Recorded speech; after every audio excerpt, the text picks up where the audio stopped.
10분 인터뷰. 네, 단 10분 동안 이슈의 핵심을 10분 짚어드리는 10분 인터뷰 시간입니다. 이재명 후보의 국감은 모두 마무리됐고요. 여야가 대장동 의혹을 두고 치열하게 설전을 벌였지만 많은 부분들을 진상규명의 과제로 또 남겨두고 있는 상황입니다. 자, 이번 대선의 또 하나의 거대한 의혹, 바로 고발사주 의혹이죠. 자, 이 징계가 정당했다는 법원의 판결과 또 김웅 조성은 녹취록 공개로 좀 새로운 국면으로 바뀌고 있습니다. 자, 관련해서 추미애 전 법무부 장관을 직접 연결해서 이야기를 나눠보겠습니다. 자, 추 장관님 안녕하세요. 네, 안녕하세요. 네, 이사본부에 자주 와주셨는데 개편 후에는 처음 모셨습니다. 네. 자, 민주당 대선 경선 10일 끝나고 한 열흘 남짓 어떻게 지내셨어요? 네, 제가 도와주는 의원 한 분도 없이 시민 캠프로 오로지 뛰었거든요. 네네. 네, 그래서 시민 캠프의 역사적인 첫 사례에 의미가 있어서 그것을 좀 정리해보고 있습니다. 네, 경선 과정에서 네. 시민 캠프의 의미를 정리하고 계시다. 네, 아유, 푹 쉬지도 못하셨네요. 쉬면서 하고 있습니다. 시험시험. 네. 자, 이 와중에 얼마 전 이제 윤석열 전 총장에 대한 징계는 정당했다. 네. 예, 행정법원 1심 판결, 본안소송 판결이 나왔습니다. 네. 이 문제 관련해서 여러 가지 말씀을 또 들으셨을 거고 또 경선 과정에서도 또 피력하신 바도 있고. 그런데 요즘에 결국 추미애 장관이 옳았던 거 아니냐 이런 반응인데 네. 자, 징계했던 당사자로서 이 판결 어떻게 받아들이셨습니까? 상당히 추윤 갈등 프레임에 빠져서 네. 사실은 그건 윤석열이 파놓은 함정이었거든요. 언론 자주 만나고 여론 조성하고 수사도 그렇게 했듯이 본인의 흠을 가리는데도 그런 식으로 했던 것이죠. 네. 그래서 본질이 드러나지 않았으나 만시지탄이지만 법원의 그 조목조목 일목요연한 판결로 설득력 있게 국민들로 하여금 진면목을 알게 해주어서 추윤 갈등을 끝내고 그 제대로 이제 윤석열이 벌을 받아야 되는 시간이 왔다, 시작이 됐다 하는 것이죠. 네, 윤 전 총장이 이제 처벌을 받아야 하는 시간이 왔다. 네, 그 자체가 판결문이 거의 공소장이에요. 그대로. 판결문 자체가 공소장이다. 네네. 예, 그래서 이제 1년여 상당히 좀 마음고생하셨던 추윤 갈등은 이제 정치적인 좀 이제 구름을 걷어냈다 이렇게 보시는 거군요. 네. 자, 윤 전 총장 측은 이거 받아들이지 않고 있습니다. 정부 여당의 공작이다. 그래서 이제 항소하겠다. 항소심에서 혹시 결과가 바뀔 가능성 어떻게 보십니까? 오히려 전혀 없고요. 없다. 오히려 앞으로 그동안 검찰총장이기 때문에 사실 수사가 제대로 안 됐거든요. 총장을 그만두고 난 후에 그 새롭게 수사 의혹을 가지고 이제 수사되면서 지금 청부고발 사건도 터지고 새로운 국면으로 넘어갔지 않습니까? 그래서 이 수사 속도도 내면서 이 주변 비리, 측근 가족 비리가 확인이 되고 한다면 윤석열 후보는 이 법적 책임, 형사적 책임뿐만 아니라 정치적 책임도 모면할 길이 없어 보입니다. 네, 형사적 또 정치적 책임을 져야 한다. 네. 자, 법원 판결 아까 말씀하신 대로 굉장히 좀 법리적으로 논리적으로 자세한 내용들이 담겨 있더라고요. 네. 이 채널A 수사와 감찰에 대한 방해는 인정이 된 것 같습니다. 네. 또 조성은 씨가 녹취록을 공개했는데 윤석열 후보의 이름이 세 차례 거론됐다고 확인이 됐고요. 네. 추 전 장관께서는 이미 이거 윤석열의 청부 고발 사건이다 이렇게 정의를 내리셨었는데 네. 이 장관직에 계셨으니까 감독자셨고 이거 명확하게 보십니까? 저는 거의 명확해졌다고 봅니다. 왜냐하면 두 가지인데요. 하나는 손준성 수사정보정책관은 윤석열의 지시 없이는 움직일 수 없는 직책입니다.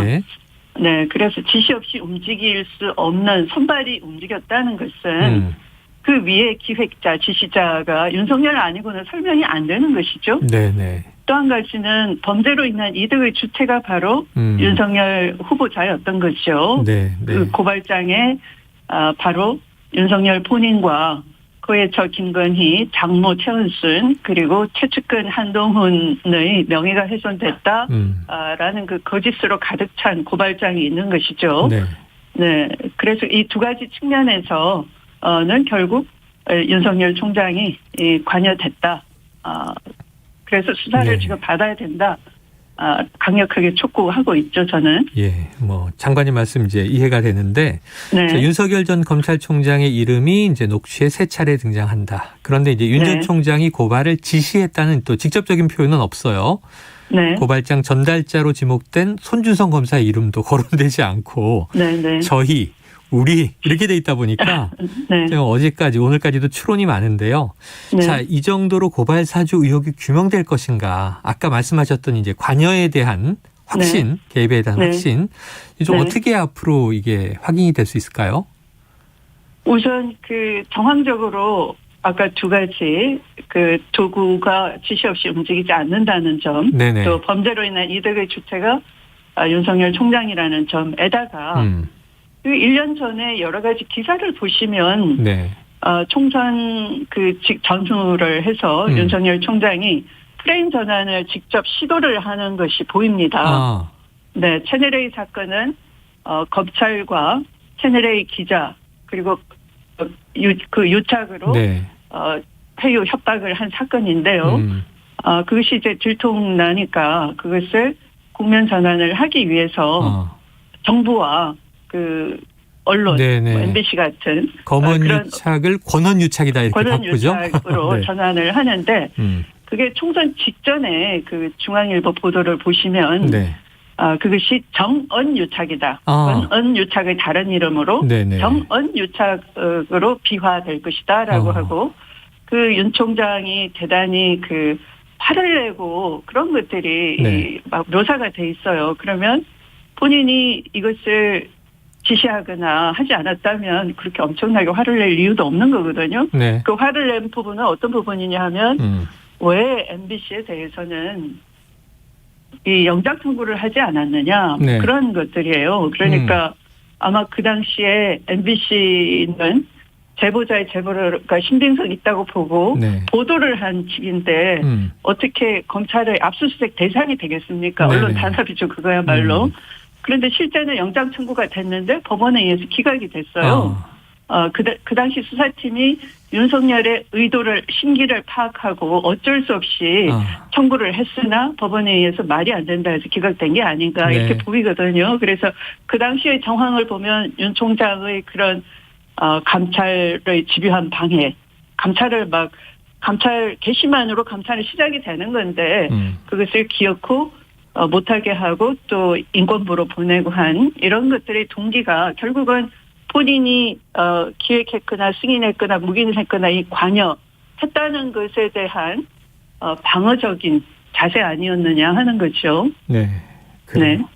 자, 추 전 장관께서는 뭐 이러이러한 지금까지 쭉 말씀해 주신 것들 때문에 윤석열 후보가 사퇴하고 구속 수사를 받아야 한다. 이렇게 이제 맞습니다. 강한 주장을 하고 계신데 뭐 이제 당연히 이제 윤 캠프, 윤 후보 측이야 악의적인 짜깁기다 이렇게 또 반론을 펴고 있어요. 네. 자, 새로운 이슈가 하나 나왔습니다. 이게 이른바 전두환 옹호 발언. 전두환 일부 옹호 발언. 5.18과 군사 쿠데타를 빼면 뭐 잘한 점도 있다. 자, 지금 추 전 장관께서는 고 김대중 대통령이 인정한 호남의 며느리세요. 네. 네, 이 대목 어떻게 이해하고 해석하고 계십니까? 우선 범죄와 반역에 대한 태도가 아주 반정의적이에요. 그러니까 네. 전두환 전 대통령은 이미 사법적으로 내란 목적 살인죄로 판단이 끝난 사람 아닙니까? 네. 그것은 국민을 상대로 한 이 권력 찬탈의 범죄였고 반역이었단 말이에요. 그런데 그것에 대해서 칭송을 한다는 것은 정치인이 정치 검찰이 정치 군인이 부러운 것이고 그 정치 군인의 쿠데타적 기질을 빼닮아서 존중한다, 부럽다라는 얘기나 똑같은 거예요. 그 쿠데타적 기질을 드러낸 것이다라고 봅니다. 네, 아이고 경선 과정에서도 이제 정치 군인과 정치 검사 같다. 정치 검사가 등장하고 있다 이렇게 비판하셨는데 그런 맥락이 확인되는 것 같아서 지금 이제 말씀해 주신 것으로 가름을 하겠습니다. 지금 이제 이 대장동 배임 의혹이 큰 이슈잖아요. 네. 국감 쟁점 올인이 돼버렸는데요. 네. 자, 이재명 후보 초과이익 환수 의견 미채택이다 이렇게 얘기를 했고 네. 지난 9월에 있었던 토론회에서 개발이익 100% 환수제를 내놓았던 것과는 좀 다른 모습인 것 같은데 네. 이 개발이익 100% 환수 합리적 대안 필요하다 이런 말씀을 장관님 하셨으니까 네. 네. 어떻게 보세요? 아마 이재명 지사의 답변은 그거 같아요. 그 당시 이명박 박근혜 정부가 네. 연달아서 내놓은 대책이 민간 개발로 만들어버리고 또 공익적 환수를 못하게 했는데 본인이 노력을 해서 네. 그나마 공익 사업을 통해서 공익적 환수를 엄청나게 많이 했다라는 것이죠. 네. 그리고 부동산 시장이 굉장히 저조해서 미래 이익이 있다라고 확신하기 어려운 상태에서 추가적으로 자꾸 부담을 지으면 계약자가 동의를 안 할 수가 있고 그러면 네. 사업이 자꾸 지연될 수 있다라는 입장이었을 거라고요. 네. 네, 그래서 앞으로는 이제 개발 이익에 대해서 제대로 환수할 수 있는 그런 이명박근혜 정부가 없앤 제도를 다시 부활을 시키면서 이 공공 지분을 더 많이 확보한다든지 또는 부동산 조성 원가를 반영을 한다든지 또는 어쨌든 민간의 분양 부담을 네. 낮추는 방법 그런 것을 찾아야 되겠죠. 네. 찾아나가야 네. 한다. 자, 끝으로 여쭙겠습니다. 이제 이재명 후보의 이제 지사직 사퇴, 이르면 내일이다 이렇게 보도되고 있고요. 네. 자, 그럼 이제 이 원팀으로 가기 위한 또 이낙연 전 후보와의 회동도 예견된 것 같고 네. 선대위가 구성되면 합류하십니까? 당연히 합류해야 되는 네. 것이죠. 네. 원팀을 위해서. 원팀의 취지니까요. 네. 네. 알겠습니다. 앞으로 네. 또 모습을 기대하면서 네. 관련 네. 사안이 계속 이어질 것 같으니까요. 다음에 또 네. 한번 연결 요청드리겠습니다. 네네. 오늘 말씀 고맙습니다. 네, 고맙습니다. 예, 지금까지 추미애 전 법무부 장관과 이야기 나눴습니다.